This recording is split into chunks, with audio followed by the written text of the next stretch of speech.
Hi everybody, welcome back to Shelf Start Stitches. Hope you are all well. This video today is going to be showing you something I've completed and my work in progress that I'm currently on this last week. I haven't done much crochet this week actually, if I'm honest. I've had a couple of days where sometimes I just don't feel like picking up the hook, or the pattern I'm doing is a lot of colour change at the moment, so I kind of sometimes have to be in the right mindset and half awake to be able to do it because it's a lot of constant paying attention. So I kind of this week needed a bit of a chill out and after work every evening, so I haven't done masses. But I will show you firstly what I've completed this week. So I have finally completed my Colour Lovers Rainbow Fusions blanket. So if you've watched previous videos, this was Rainbow Fusions every month sent through what's known as the Colour Lovers subscription. So you get 5 lots of 20 grams, so 100 grams in total, in different colours, and we've gone through the rainbow this year for 2021. And I decided to do the Attic 24 ripple blanket with mine. So I was a little bit behind, caught up after Christmas, and then the last pack arrived, but I was doing crochet along hat and stuff with my friend. So we have finally finished her, as I'm going to call her. So she's going to be too big to show you on here, but this is half of it. So we start up here. We've got the pinks and the yellows, oranges. See that? I'll lift it up again, all the way through blues and purples. Oh, and some more pinks and reds at the end. So that is my Attic 24 ripple blanket done. So I did, unfortunately, because the last few colours of these ready colours ran out to be able to finish my width of my blanket. And I was like, oh no, I didn't want to undo it, the row I just started, because I would kind of have quite a bit left of it, so I didn't want to waste it. So luckily I did have some other minis from Rainbow Fusions, and there was kind of a similar red. So you can probably see we've got burgundy, and then we go into like these sort of browny reds colours. So I've just kind of finished it off with that, so I could at least finish the row I was on to complete my blanket. I don't think it looks too out of place, luckily, but it wasn't technically part of the Colour Lovers packs that we received. But yeah, I'm really pleased with it. I've already sat underneath it, keeps me nice and warm. I'm going to wrap myself around. Here we are in my Colour Lovers blanket. Actually, that is nice and warm. Got the back door open for the rabbit to run in and out, and it's still a bit chilly and wintry. So yes, here we all are, finished. I'm really pleased with it because I did manage to keep it relatively neat, being my first one, because you can sometimes, you start to go in, I mean, some of the ends you can go in a little bit and out a little bit, but hopefully for me it's not too noticeable. I mean, probably some maybe a little bit in places, but maybe a little bit of, you see that a little bit, blocking it might help. I haven't blocked it, it is how it is finished. But yeah, blocking might help it, and sort of I can then obviously get it out to the right size. But if I'm honest, I mean, I've got nowhere to lay this to block it. It's quite large, and I imagine if I properly wet it, it would get really heavy. I know you can sort of spritz block, but I don't mind. It's just a blanket for me to sit under at night. So that's yeah, nice and finished. So we enjoyed that.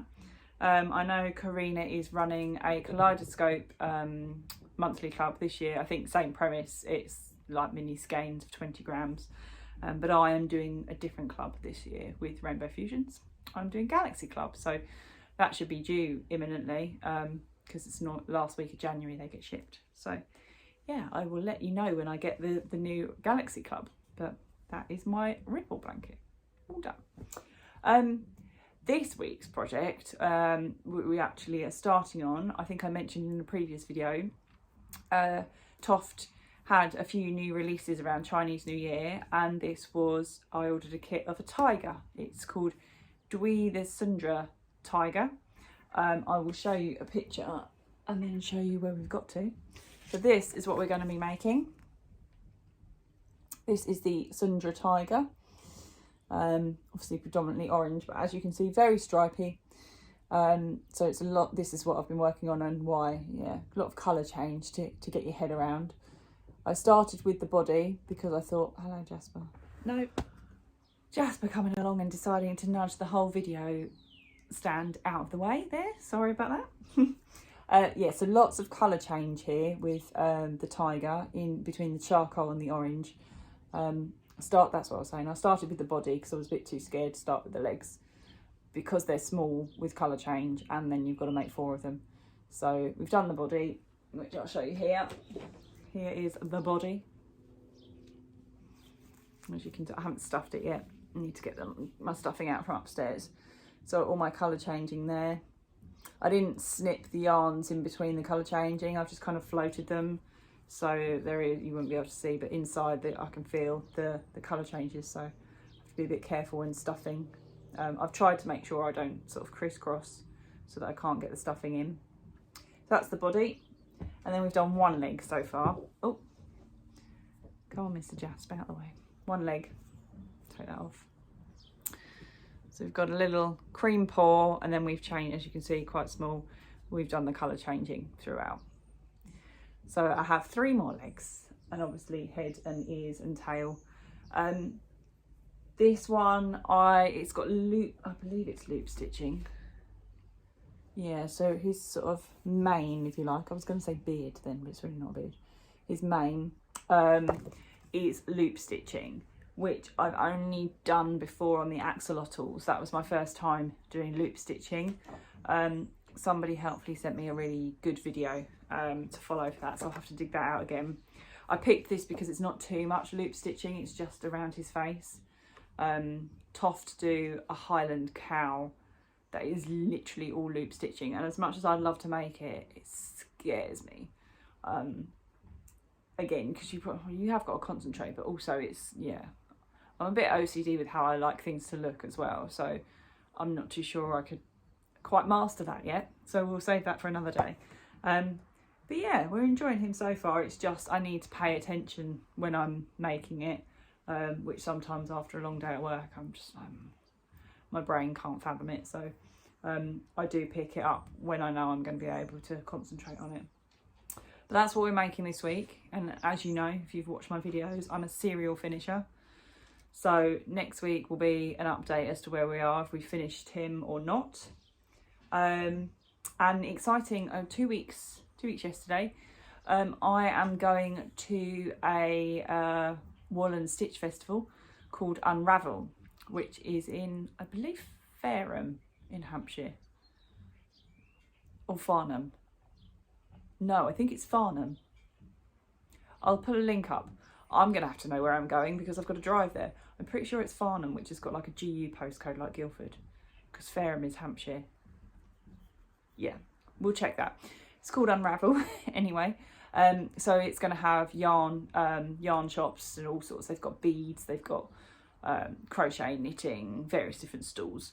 I think it's about 80 odd stalls that are going to be there. And Toft are going to be there, so I'm quite excited about that. I don't know what to take along to show and tell. I've got my Jasper the Resplendent Quetzal from Christmas, which was the crochet along. Might have Dwi ready. I've got my bow, the Chinese dragon. So I'll have to decide what to take along. Hopefully Kerry will be there, and obviously some of the other ladies from Toft will be there. Get to meet them again, which would be nice. And maybe even get that elusive Liz the Dodo patch I'm after, if she's going to be there. That would be good. But yeah, we shall see what that's all about. I'll try and take some photos and videos, a bit like I did with Ali Pali. Try and keep the video as short as I can, because I know the Ali Pali one was a long one, but just wanted to share. And we'll see what's there. I know Siobhan's crafts are going to be there, which I'm excited about because she's predominantly based up north. So I'll finally get to meet Siobhan. Toft are obviously back there, and also the 2 young ladies that I met at Ali Pali who do WIP, or I'm sorry if I say that wrong. I think it's WIP or WIP yarns. Really loved their colourways, so I'm looking forward to seeing them again and seeing what else we can find really, and get some other sort of dyers' names, which will be good. But yeah, I'll let you know. So that's on the 13th, no, 12th of February, Saturday in 2 weeks. Yeah, 12th. I'm going to be there, so I'm going to be meeting a couple of ladies I've met online because of Toft, so meeting them for the first time, which would be nice. I'm excited about that. And doing something a bit normal, although I am a little bit scared of the normal now. I don't know if anyone else feels that way, but you know, venturing out now is more the unusual now, I think, rather than the norm after these last couple of years. But anywho, that is where we are. Rainbow Fusion's done. Dwi the Sundra Tiger. If there's anything you want me to cover in videos, let me know. Thanks for watching as always. Thanks and hi to some new subscribers. Welcome. And yeah, looking forward to cracking on with some more of the tiger this week. So hopefully I will see you all next time. Have a good week. Bye.